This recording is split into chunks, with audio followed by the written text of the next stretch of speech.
thought I might do start the build along for the smaller live mouse box trap, and kind of do an update for the larger one that I've been using for the past 3 weeks.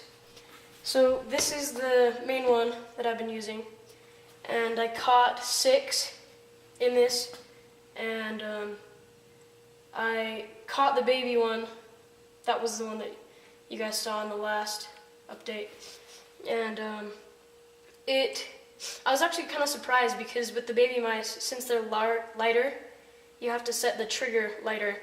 So I was kind of happy with that, and we had 6 baby mice in one night on the glue traps. So what we're gonna do today, we're going to start the build along, and our trap is going to be 5.5 inches by 3 inches, and it's made out of, this was just a sheet of poplar testing stains. So we've got these marks. I'm going to use a square, combination square. I'm going to make the lines go all the way across so I know where to cut. And it's basically just going to be a box, top, side, bottom, and then there's another side, but it's clamped right now, so let's cut it.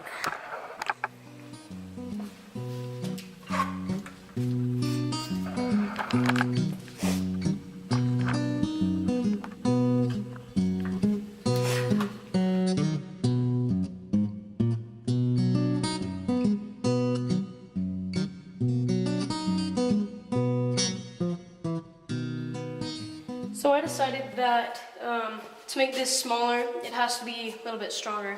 So I cut the bottom and top pieces out of plywood, and it's 1/2 inch plywood.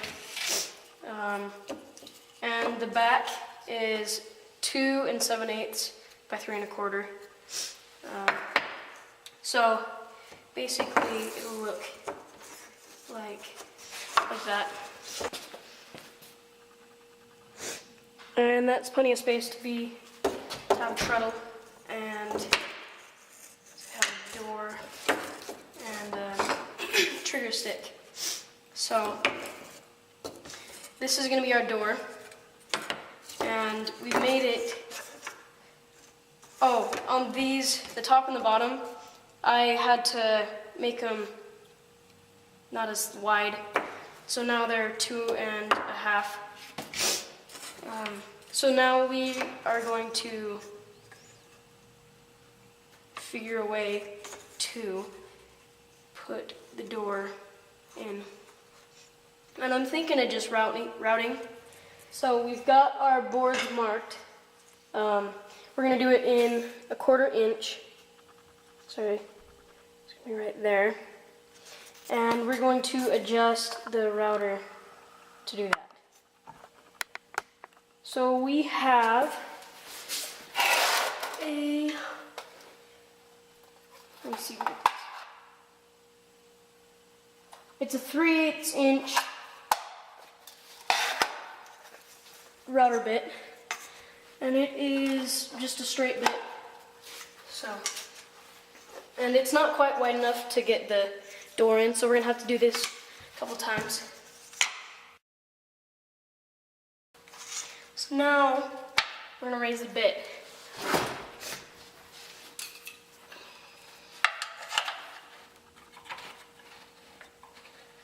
We don't want it too deep into the wood, otherwise it's gonna have too much play and the door will catch.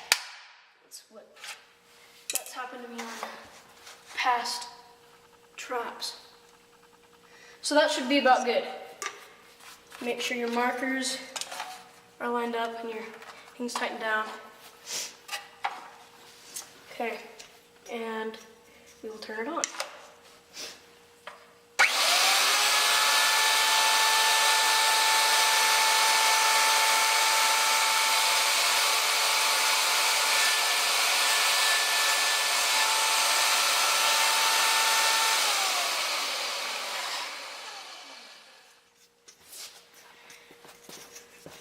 can see just the tiny little groove. It's not adjusting. Anyway, there's a groove right there. Sorry about that, guys. And we will do the other one. Make sure that it lines up. And now we have the sides. You can see that.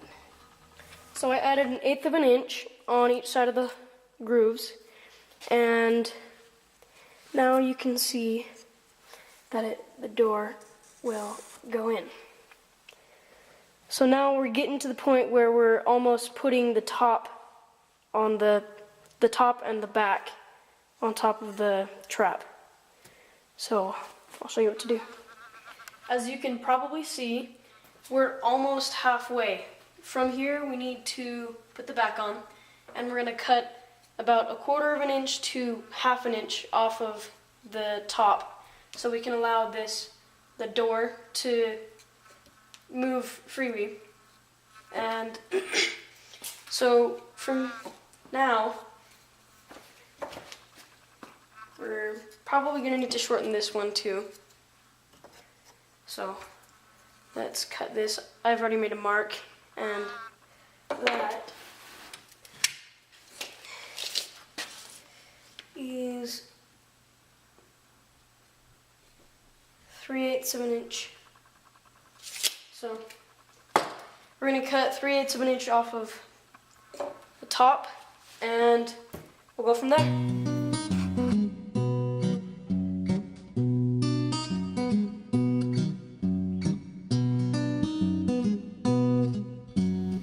So now that we have it cut, it's going to go just before where we've made our grooves for the door. So that makes it so that whatever you've caught can't get out. I've had traps that I made before where the animal has actually crawled up the door, and if I hadn't put a stop there, they would have gotten out.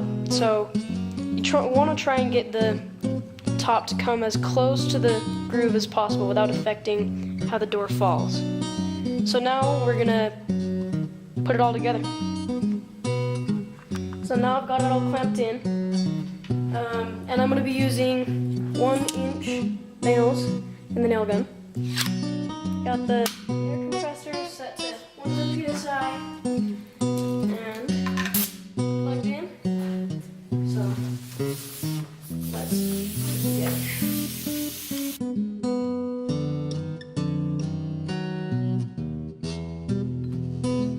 So now we are going to put black onto it. Plugged in. Keep your fingers out of the way.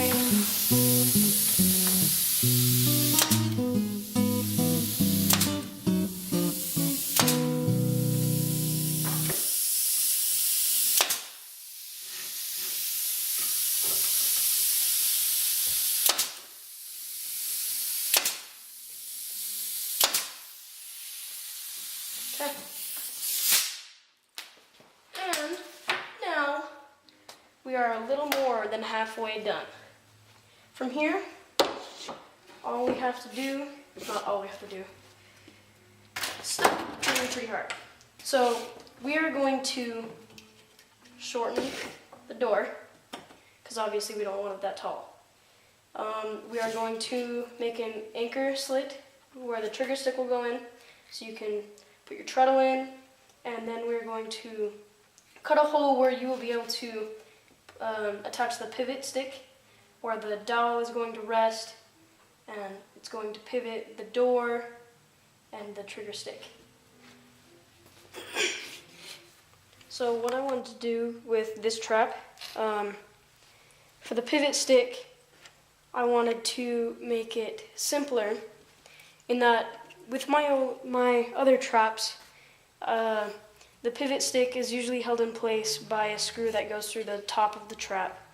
And since this one's smaller, I can't even fit my hand in there. And especially if you're just going on a trip, say you're camping and you want to see what you can catch in one night, And you don't want to have to put a screw in, because that takes a while. And so I was thinking of a way where I could drill a hole that's smaller than the area of the bottom of this, and long enough to fit a portion of this into the hole. So it's basically going to be, you push this in and then twist it, and it's a pressure fit. So it's going to stay in place, and it's going to be pretty sturdy back and forth and easily side to side. So how we're going to do that is we're going to find out what size bit the area of this is, and we're going to go a couple sizes smaller.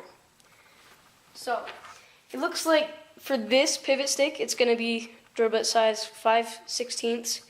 But the problem with this is it's just not quite big enough for me to do one hole and have this part of the pivot stick fit in easily. So we might have to file the sides off a little bit, but that's okay. So let's put it in the drill. And I've already marked my center right there. And including the back, that is 2 7/8 inches from the back, and it's 1.5 inches in side to side. So let's get this started.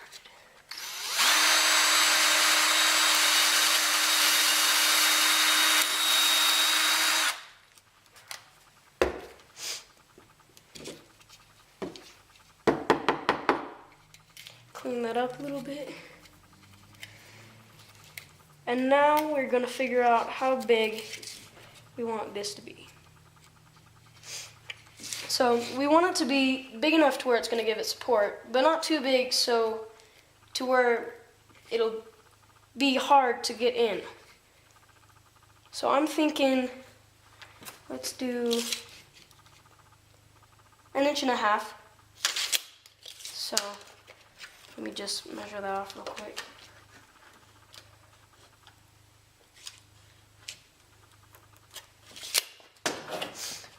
And I will cut it.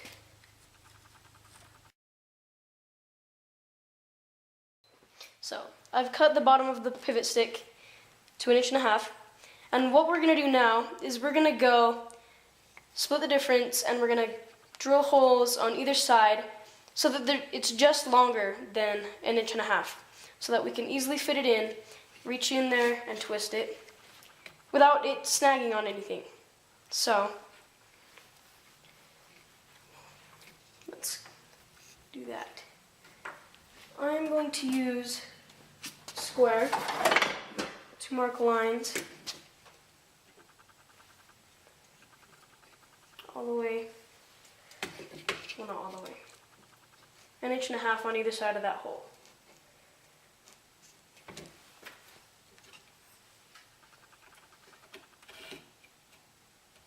Actually, not 1.5 inches, 3/4 of an inch. Sorry.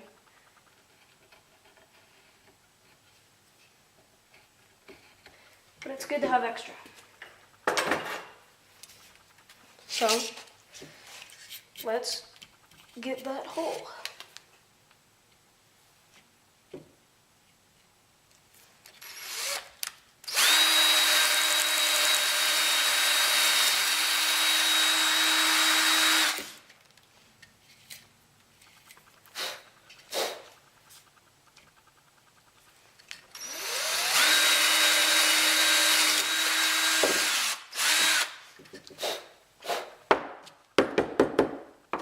So basically you're going to drill 2 holes on either side of the center hole.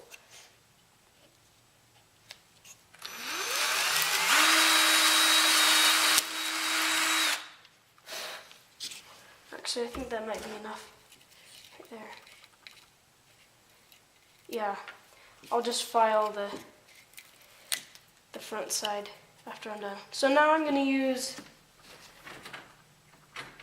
a file. A triangular file to smooth out the edges, get in there, and I can just clean it all up and go through with these holes that I've already made. And I might use a round file as well This is mainly just to get the smooth edges. With a round file, you might get where it's kind of bumpy. So I'm gonna do that, and then I'll show you guys when I've finished.